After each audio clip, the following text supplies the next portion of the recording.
Hello, everybody. Welcome and thank you for joining us today for our latest webinar. Today, we're going to be talking about the rethinking value during the cost of living crisis. It's our latest thought leadership piece of work. We're very excited to take you through it. Obviously, very topical at the moment and a lot of interesting insights to share with you today.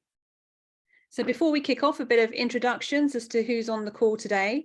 My name is Mobbie Nazir. I'm the Global Chief Strategy Officer here at We Are Social, and I'm joined by Paul Greenwood, who is our Head of Research and Insights. You want to say a quick hi, Paul? Hi, everyone. Lovely to meet you on video call. Yeah, before we kick off, just to say, we're going to take you through this report. We will have some time for Q&A at the end as well, so do ask any questions in the chat, and we'll be happy to take them after the presentation. So before we kick off into the report, just a little bit more about We Are Social. We're a global agency. We are growing all the time. We now have 16 offices around the world. We have over 1,300 social media experts in our offices around the world. And, you know, as a network, we really lean on this when it comes to developing our thought leadership. We get a great insight into what's happening in social media spaces, different platforms, different communities, audiences in different regions. So we really see the nuances of how social is developing around the world. And we can then see the patterns and behaviors that are emerging as global trends. We also work with some of the most innovative and pioneering brands globally. We work with brands from all sectors, from finance to fashion, gaming to groceries, technology to travel and automotive, helping all of them build and maintain relevance in today's ever-shifting marketing landscape. And on top of doing our annual thought leadership and our sort of bigger pieces of research, as per the one we're sharing today, we also do more daily, timely analysis of what's happening in social, which you can find on Instagram. So if you don't follow us already on Instagram, I highly recommend that you do. You can check us out on thefeed.global. And here we share sort of daily, weekly insights in terms of what we're seeing and happening in social media spaces and how it's impacting culture around the world. It's a great repository. We use it with our clients. We use it to fuel our thought leadership as well. And we give it all away for free. So please do follow us there and track our insights as we are coming across them. And today's research is part of a ongoing thought leadership program that we have here at We Are Social. We have our annual reports, Think Forward. Do check it out if you haven't already. It's our biggest piece of research into what's happening in culture around the world. We also have our global digital report, which is more numbers based, looking quantitatively at platforms and how they're growing around the world. And then on a quarterly and more timely basis, we look at different topics and emerging areas that our clients are interested in and brands need to know about when it comes to how to engage with today's consumers. So, you know, we're looking at gaming, we're looking at Gen Z, lots of different topics. So do go to our website to catch up on all of the other research that we produce. Before I kick off, a big thank you to Statista, who's been our data partner on this report. We work with them and we actually did quite a big study of 2,000 people across the UK and the US just back in April. So very new data that provides a quantitative backing to some of the qualitative analysis that we're going to share with you today. So big thanks to Statista, our data partner on this report. So kicking off and looking into rethinking value during a cost of living crisis. As I said at the top, it's a very timely subject. It's safe to say that economic uncertainty has become a big part of the global landscape, no matter where you are in the world. We're seeing inflation and interest rates rising. Wages are no longer keeping pace with these rises. Prices are increasing after the surge in demand with lockdowns ending, but also supply chain issues following the invasion of Ukraine and personal debt levels increasing to new levels. All of which has meant that the IMF is predicting recessions and downturns across the global landscape. And most people agree that there's a cost of living crisis and there are tough times ahead in 2023. And in fact, our own data and our survey reflected this. 81% of people that we surveyed say that they have been affected by the cost of living crisis. So, this is big news for all of our consumers that we're trying to engage with on a day-to-day basis. And it really affects how they're engaging on social channels, and it affects the kind of content that they're consuming, the kind of creators that they are listening to and being influenced by. So it's really important for us to track these changes. And what's interesting about this particular shift and downturn is it comes at the same time as a number of other significant macro cultural shifts.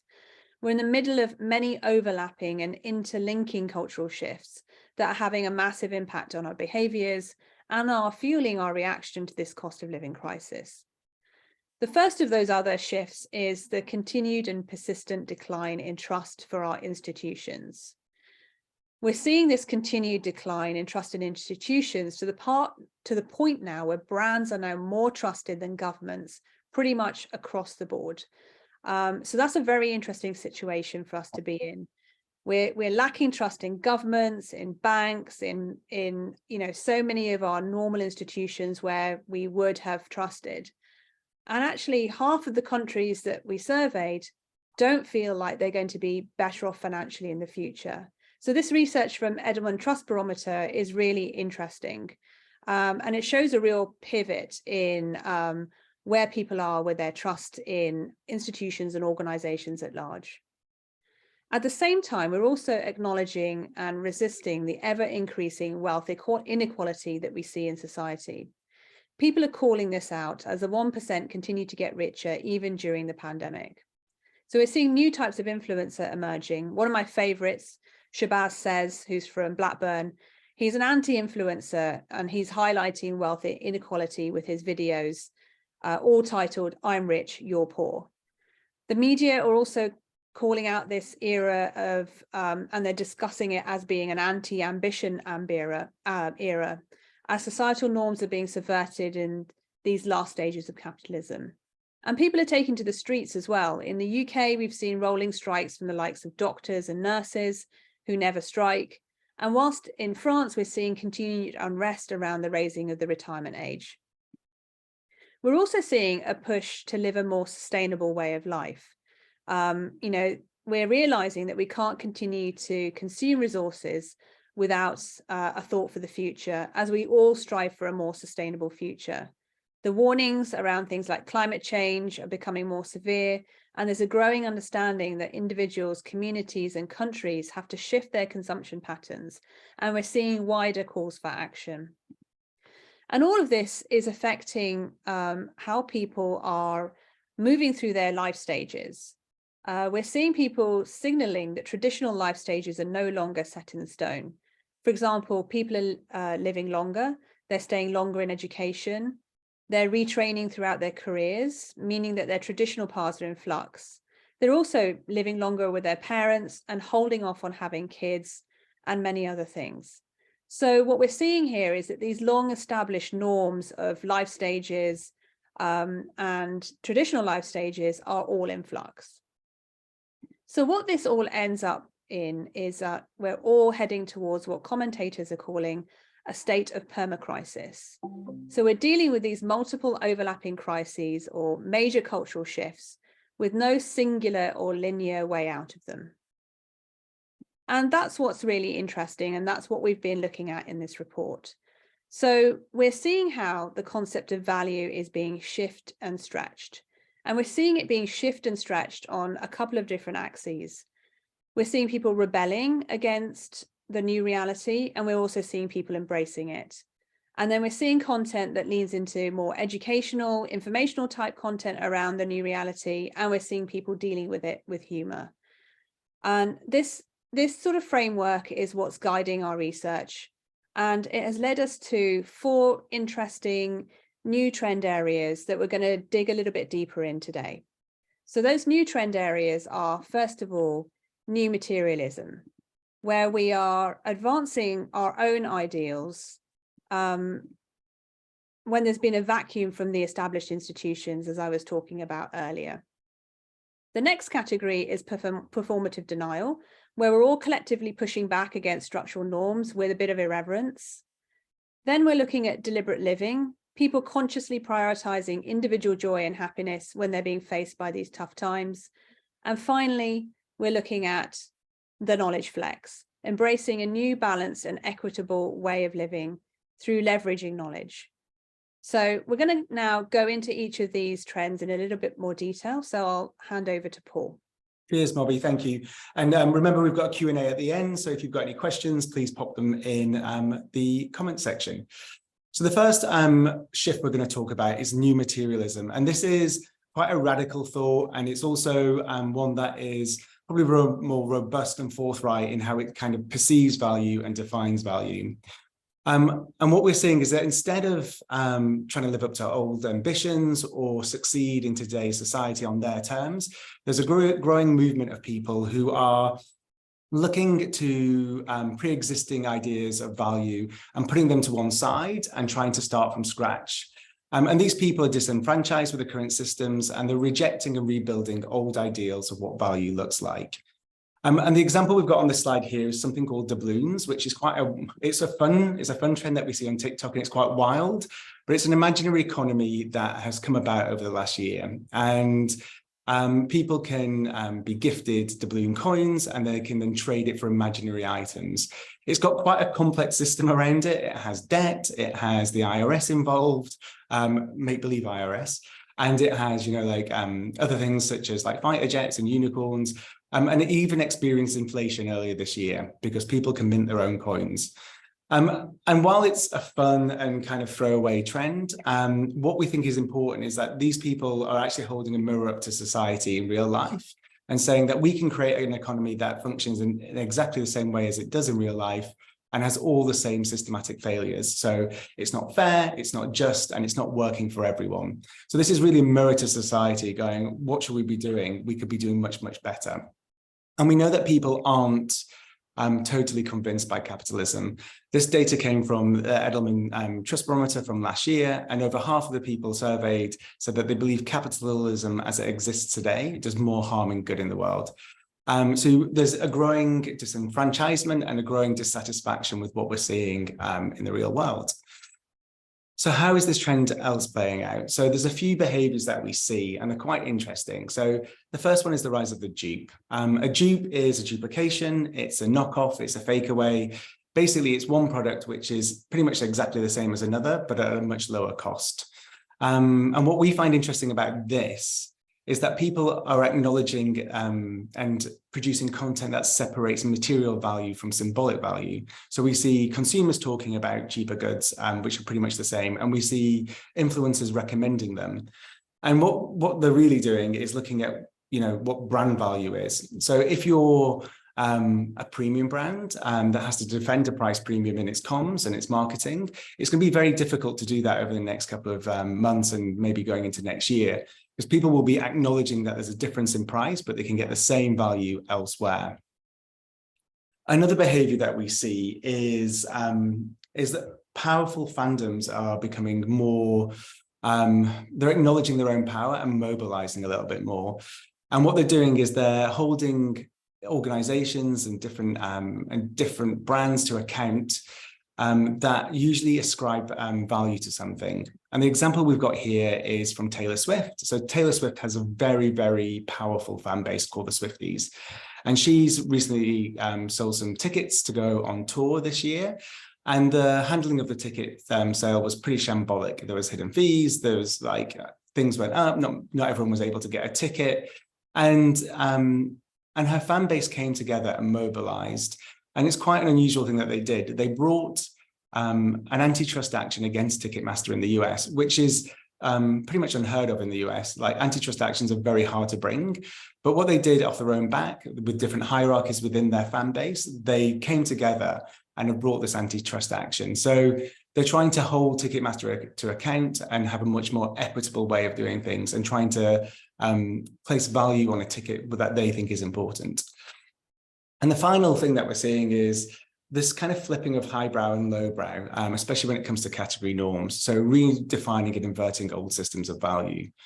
The example we've got here on the right is the Gobstopper shoe, which really takes, like the box fresh sneaker category norms and flips it on its head. So the whole point of these shoes is they're there to be destroyed. So you can either do it artificially like this, or it can be done within the wear and tear of wearing the shoe. The shoe becomes more aesthetically pleasing, and as a result becomes more valuable as it becomes destroyed.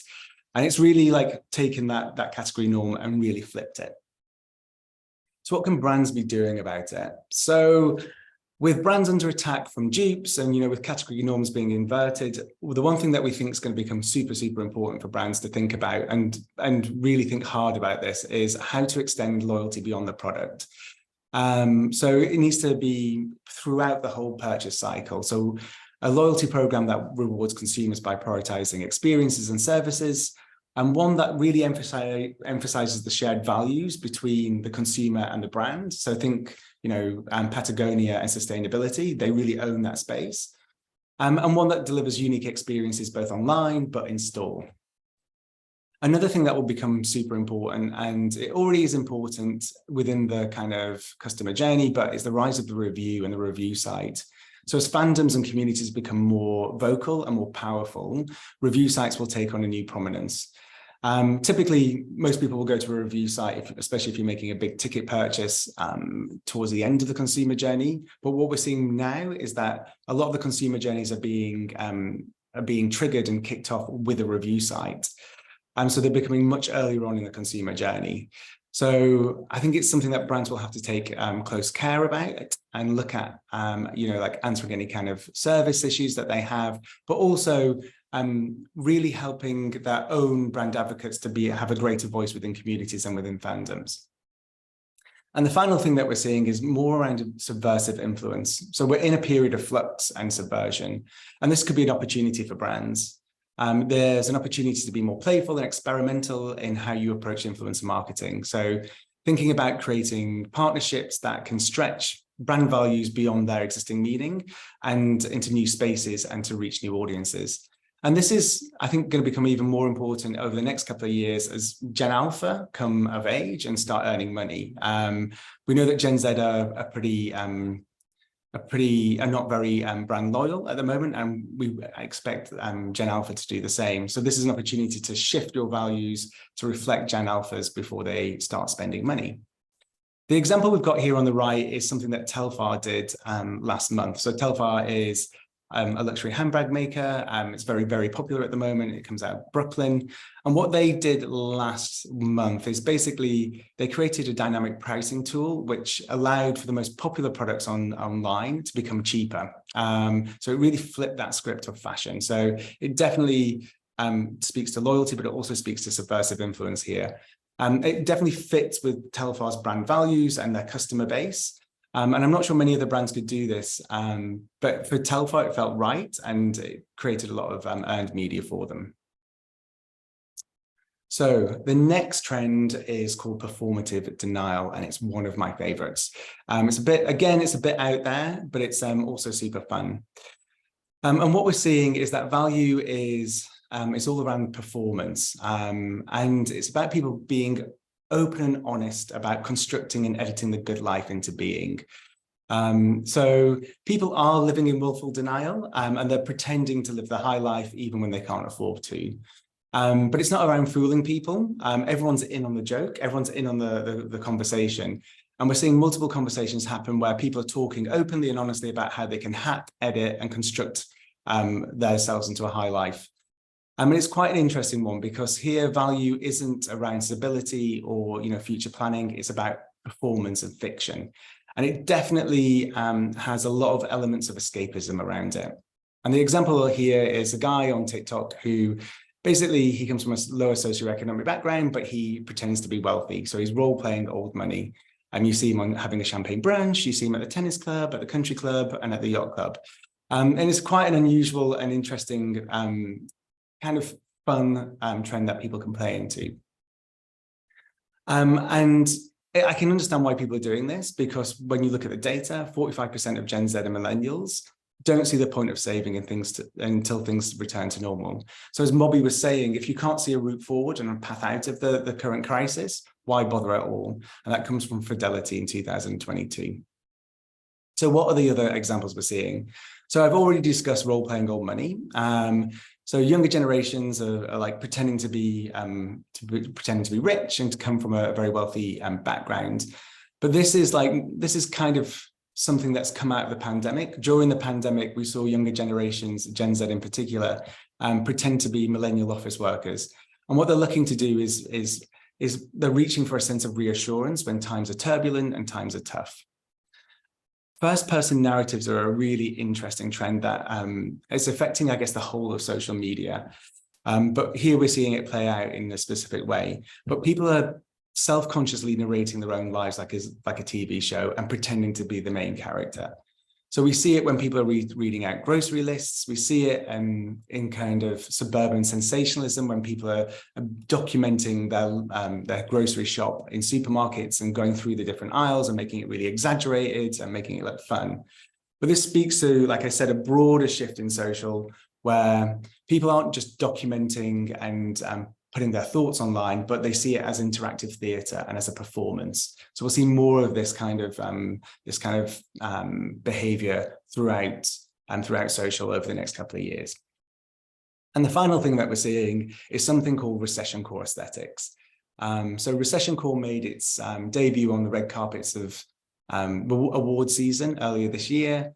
And what it was people paring back their outfits and wearing less jewelry. And that was interesting in and of itself. But what we thought was more interesting is that people were taking a much more detached approach to money and value. And what they were doing is commenting on the downturn, commenting on the cost of living crisis, as if it was a passing internet fad or fashion aesthetic. Again, creating distance and trying to remove themselves from the real world. And the example here is recession core. So for those of you who don't know what it is, it's a move towards bigger bags, fewer accessories, outfit repeating, androgyny, messy hair, and utilitarianism. So how can brands play a role in this? So I think the obvious way is like really lean into escapism. People are looking for that right now. People want relief from, stress and demands of daily life. So if you can immerse yourself in a fictional world, it should provide a sense of relaxation, comfort, and stress release. And Tax 7 here, which is the example on the right, is it's quite a fun example. And what happens is on Tax 7 3000, it's basically a dating site and a video game. And people can log on, they can go on a virtual date with an avatar, answer a series of questions. And what happens at the end of it is that it generates a tax return in the metaverse in real life. It's super fun. In the US and North America, you have to pay to do your taxes. So this is one way of getting around that by creating a fictional and an escapist world, but getting a real life benefit out the back of it. The next thing that we think brands should think about is soft thrills. So this is a type of content that has been gaining in popularity over the last few months. And we're seeing people want to be soothed, but also entertained at the same time.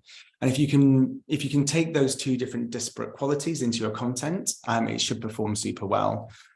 A really lovely example of this is a guy called Bread Guy on TikTok. And what he does is quite simple. He cuts a loaf of bread. It's quite therapeutic. It's got kind of AMSR-esque qualities about it, and it's very soothing. But what he does is he adds a sense of mild peril to the content by asking a series of questions. And depending on where the bread falls, it's a yes or no answer. So it could be, will I find love? Or will I go on a date?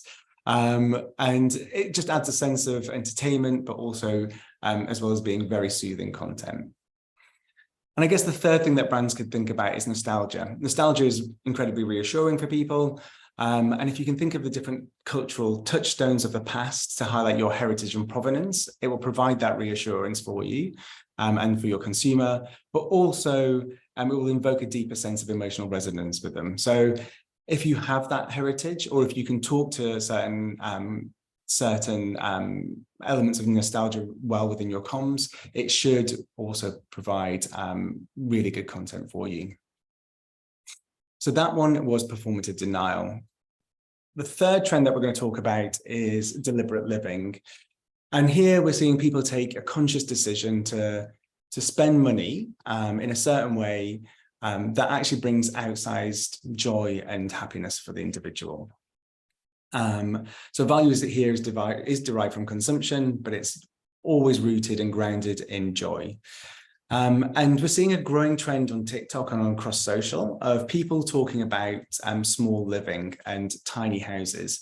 And what we're seeing is people are documenting their move as they move from a normal house down to a smaller downsized house. And that could be RVs, it could be narrowboats, it could be a cabin in the woods.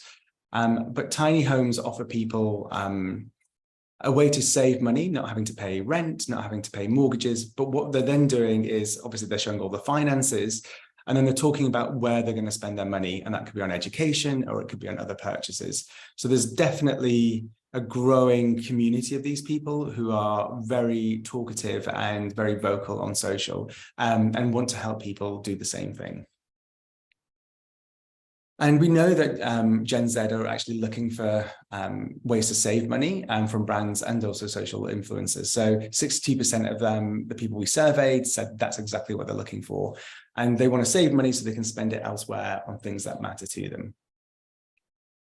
So the other behaviors that we're seeing around this is we're seeing people trying to make the everyday a bit more fun with gamified couponing. So that is going to budget stores, which have become a badge of honor, but there's also this £5 meal challenge on TikTok. So people are looking to get the best meal in different supermarkets with £5. We see that playing out in the US as well.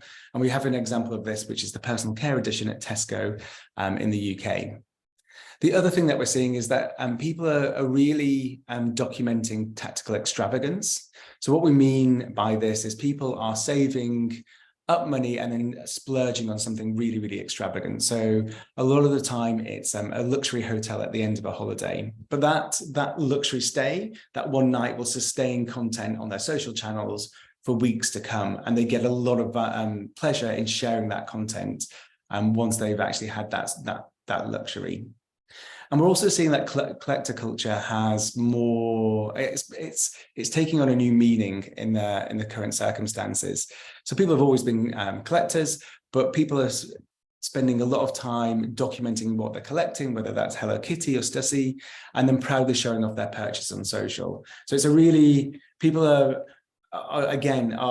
being really conscious of what they're spending on and why they spend it on something that brings them happiness and joy. So what does this mean for brands and what can brands do about it? So the first one is really lean into joy. When it comes to non-necessities, brands whose comms that can provide joyful experiences, and joyful benefits and aesthetics will be more resilient in the downturn. We see brands often lean heavily into joy when there's some kind of cost of living crisis. Also think about how you might want to gamify the experience. So, especially when it comes to loyalty, how can you engage customers, incentivize them, and encourage repeat business? And Camp McDonald's does those two things really, really well. So McDonald's has always had a really good social strategy. And here, they're trying to recession-proof the brand by tapping into fan truths on social channels, but then have a really solid loyalty program.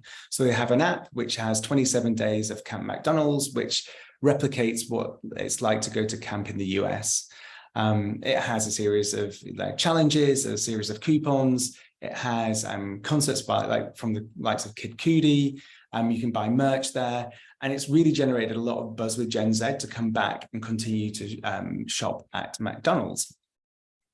The third thing that a brand can do is position itself as treat brain.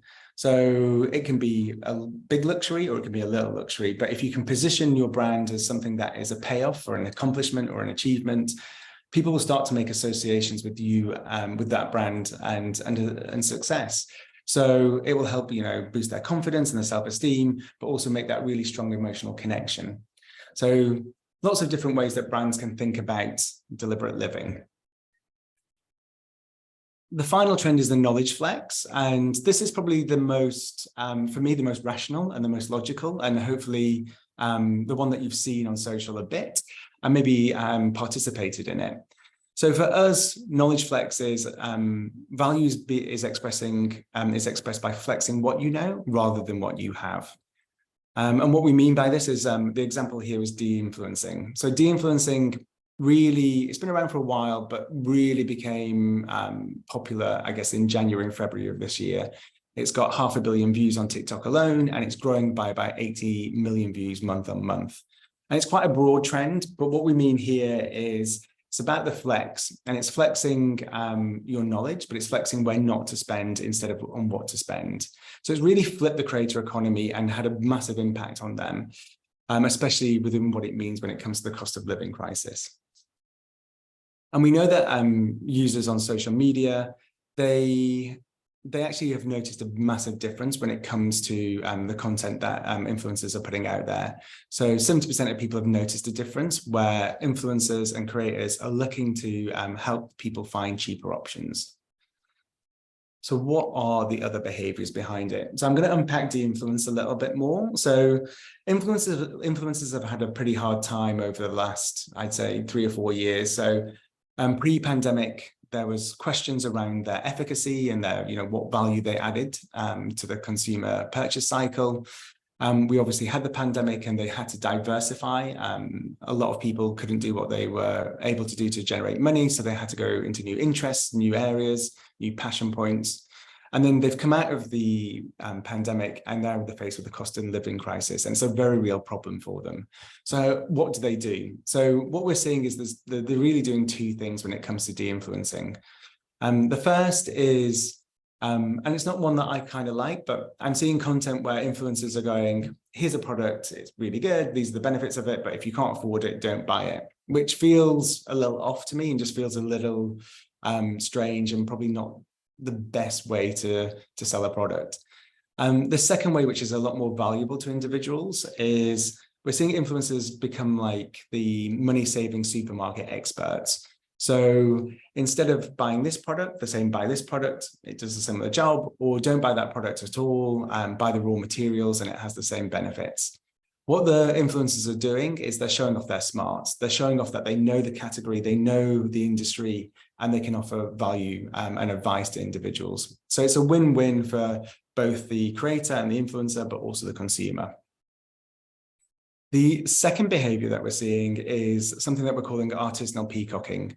And this is really picked up over the last, I'd say, year and a half, where people are showcasing their skills and showcasing their knowledge. And instead of buying something, they're spending time and using their brain to create really beautiful and unique products themselves.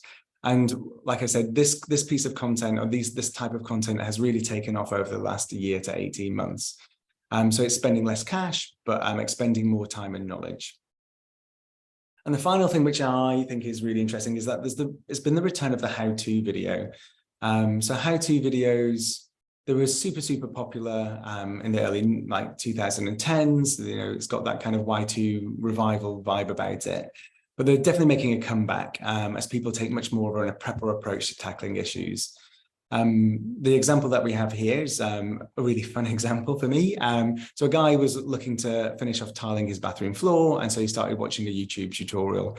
And halfway through the YouTube tutorial, the actual person who's created the video stops, gets out a phone, and watches a YouTube tutorial. So it's very meta, but I think it highlights what we want it to highlight. But I think at a higher level, what the return of the how-to video means is that there's a return to like hack culture in general, and the how-to video is part of that. We're seeing, the rise of the skillfluencer as people take much more of that prepper approach, and also the rise of the explainer. And these are shifts that we're seeing in social content and have been seeing for the last 6 months or so.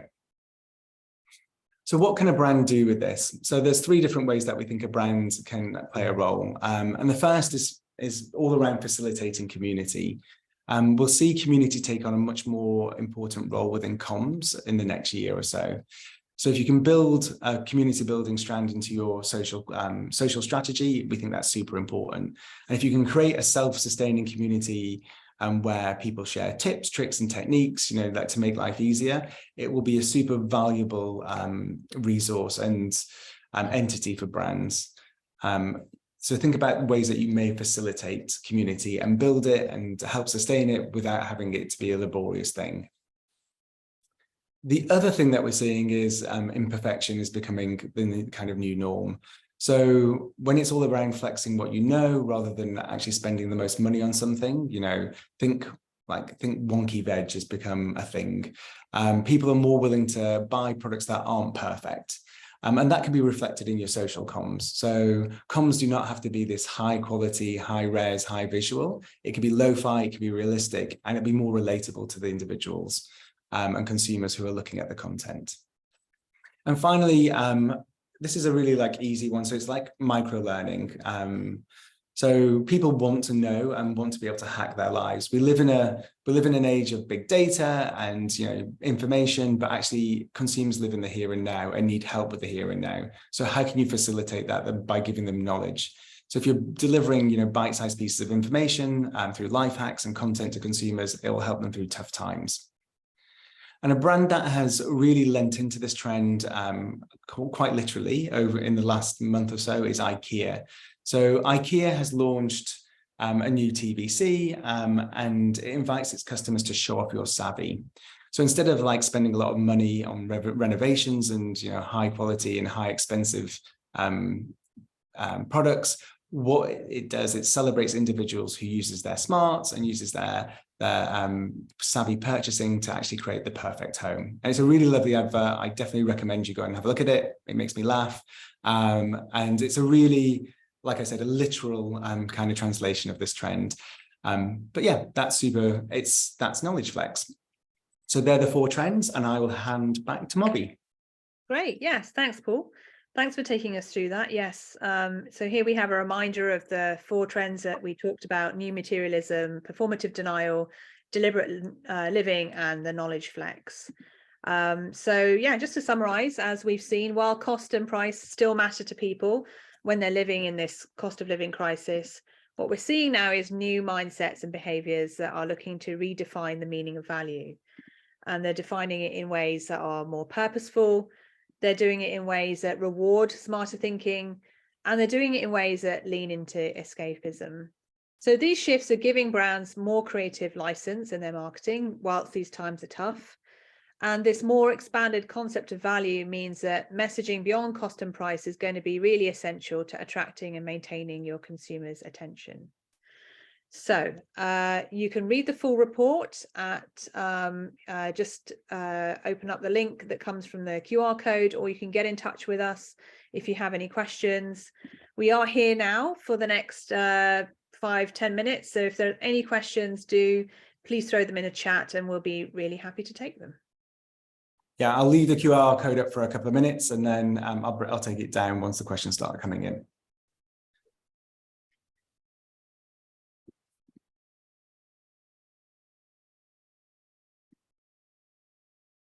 We've had one comment. It's not a question, it's just to say thank you. So I'm glad you enjoyed it, Russ. Yeah, any other questions, let us know. You're welcome, Russ.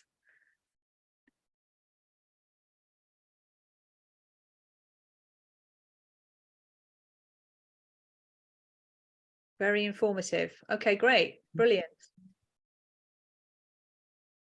We may have answered everyone's questions on the presentation, Paul. Yeah, that's good. Have you seen these trends across other platforms? Yeah, that's one from Carly. Definitely these trends, we use TikTok as a lot of examples, but obviously when we're talking about influencers go across a broad range of different platforms. So the majority of the de-influencing trend that I've seen has happened on Instagram. And I find the de-influencing trend quite fascinating because sometimes I feel like influencers are looking for a short-term gain, but maybe in the long term, maybe doing themselves a disservice. If they're suggesting one brand over another, that may stop influencers working with those brands in the future. So it's quite a tightrope that they have to work on and walk on. And then obviously YouTube is now becoming, it's always been important. It's always one of the largest platforms out there when it comes to the number of users and the time spent on it. But again, when it comes to life hacks, how-tos, that kind of stuff, YouTube is probably the place where most people would go to and the first port of call. Mobbie, have you got anything else to add to that question? Yeah, I was just thinking about platforms like Reddit that have always been like a really good port of call for understanding how to really assess value when it comes to products and brands, right? I think they've always been there. So it's interesting. Some of these trends, they feel new on some of the channels that we've been talking about, but then I think on some channels like Reddit, it's always been there. And so we're seeing maybe a rebalancing of content across platforms to be more reflective of what you see in more sort of savvy, critical spaces like Reddit. Yeah, Reddit is always like, it's just it's a gold mine for like insight and just knowledge, and you'll always find whatever you need on Reddit. And I have noticed, this is anecdotally, but like people I know that wouldn't be on Reddit maybe 2-3 years ago are now using it a lot more, and yeah, they find it super useful. There's another question around people living at home longer and the rise of luxury in some way. Can you explain this? Shall I have a go at that one, Mobbie, or would you like to? So basically what we're seeing is that younger generations, because they can't afford to live and pay rent or get on the housing ladder, what they're doing is staying at home for longer. So like Mobbie said, it's the shift in life stages. But what they're doing is, because they can't see a way of getting onto the housing ladder or able to afford rent, what they're doing is they're spending their money on luxury goods. So they're actually fueling a luxury goods boom with like handbags or other smaller luxury goods. So that's what we mean by that. Yeah, and we didn't voice it over, but there's obviously the dual income, no kids trend, which is just championing, obviously, having kids later in life and the increased spending power that gives you in the short term. So that was another one that we didn't sort of dig into deeper, but worth checking out. Yep, thanks. So another question, Paul, that might be interesting. Any other brands you think are doing a great job of hacking these trends? We mentioned IKEA. Any others that came up in the research worth mentioning? Oh, yeah, there's lots of different brands. I think like discounters naturally have an advantage right now. So when it comes to supermarkets, but IKEA, obviously it's about like a more utilitarian way of life and being able to afford high quality products at affordable prices. But Telfar, I was really happy with. Like Telfar, like they're a luxury brand, and they really like listen. They really listen to their consumers, and they understand their consumers may not be like the Pradas or like Balenciagas of the world, but they still have a high price point, and they've done really well in terms of listening to them and trying to think of innovative ways to tackle the cost of living crisis and still make their products affordable for people when disposable income is difficult. I'm trying to think of others. I think the whole de-influencing trend has been really challenging for a lot of brands, and especially in maybe the beauty category. So I've seen a lot of brands leaning more into what we were talking about, trying to develop more customer loyalty around their brand so that it's not so promiscuous, so that consumers aren't so easily swayed away. But yeah, I think this whole space is relatively challenging for brands, especially if you've got creators coming in directly and saying your product is not worth spending on. So yeah, I've seen a lot of brands trying to react to it from the perspective of how can we build up customer loyalty, how can we build up stronger communities. So these are more longer term tactics that we're seeing. Yeah. So someone's asked, do you think that money saving and cost of living crisis behaviors are more prevalent among Gen Z consumers, or does it spread across age groups?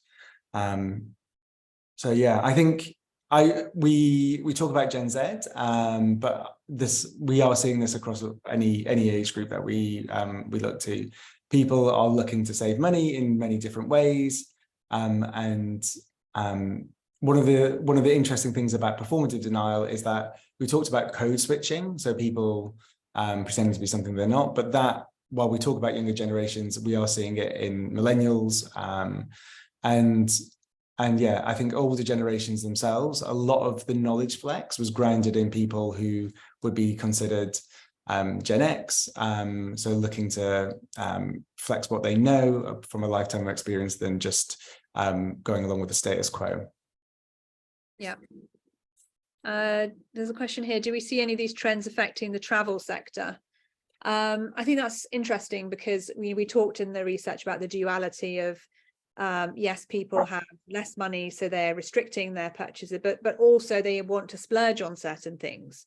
So I think, the travel sector is well positioned for that second part, which is, if I'm going to spend money, I want it to be something like an experience that's really worth it, that adds value to my life, that I can talk about and I can be, I can enjoy for a longer time period as well. So I think I think the travel sector sort of fits on both sides of that picture of decreased spending in some ways, but potential prioritization of spending in other ways.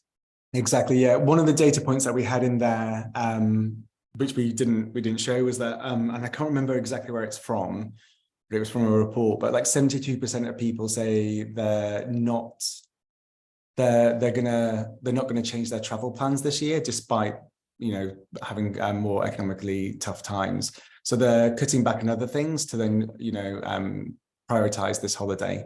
And that could be partly because many people haven't been on holiday for the last few years with the pandemic, but travel, I think from what I've been reading, travel should remain resilient because people are prioritizing it over other goods.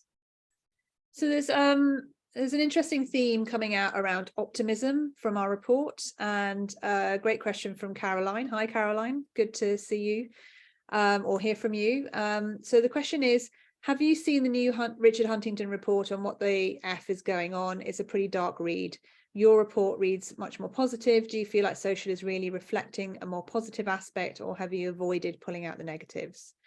Paul, I don't know if you've seen this report. I haven't, but I can well imagine the tone of the report.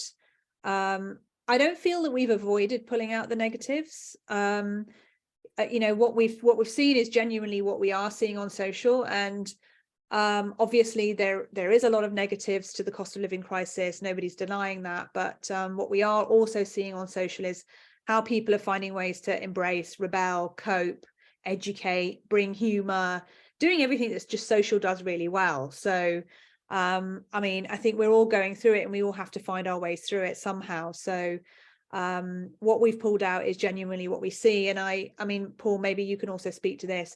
We definitely haven't tried to sugarcoat it. No, and there are negatives in there in terms of like people are looking for cheaper options. But I think what's really interesting about this year is like we've had downturns, we've had recessions, we've had cost of living crises before, and it's been a one-off shock to the system, and then people have kind of dealt with it and got on with it. But like what you were talking about at the very beginning with these overlapping crises, people have just come to a point where I guess it's more around, if you can't laugh at it, what are you going to do? So I think there's a lot of, and social itself and the way that social's shifting to become more performative is leading into like more absurdist behavior. There's different aesthetics and that are like deep fried memes, which are looking at being, reflecting the frazzled nature of the world. But I think what people are looking for are solutions and looking for more optimistic ways out. And that's what they're doing on social with this performance. So yeah, there are negatives on there, but I think people are really looking for the alternatives, and that is a much more positive outlook on life. Yeah, exactly. I think it's a good point that we've been living through so many multiple crises over such a long time period now that we have to find the positive stories or the ways of really adapting and coping. So that's kind of what we're seeing in social. Good question here from Rita. Any predictions of what will come after these trends, consequences, as these come and go so quickly, and we're seeing trends from the 2000s making a comeback? Do you think the money flex will be returning soon? I really hope it doesn't. I don't think it will. I think we're just living through a time period now where there has been a real shift in people's mindsets around things. And we're talking about conscious consumption, and I just think people will be more careful about flaunting what they have in the future.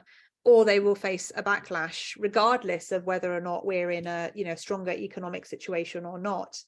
Wealth inequality that we've been talking a lot about, that is something that isn't going away and needs to be dealt with. So no, I don't feel like we're going to get a reversion to some of those old behaviors, and I think that's a good thing. But that's my personal opinion. Paul, I don't know. I agree. Yeah, like I was thinking about like hustle culture, the side hustle that was like a huge thing in the 2010s. I don't think that will return because I think people are wise to it.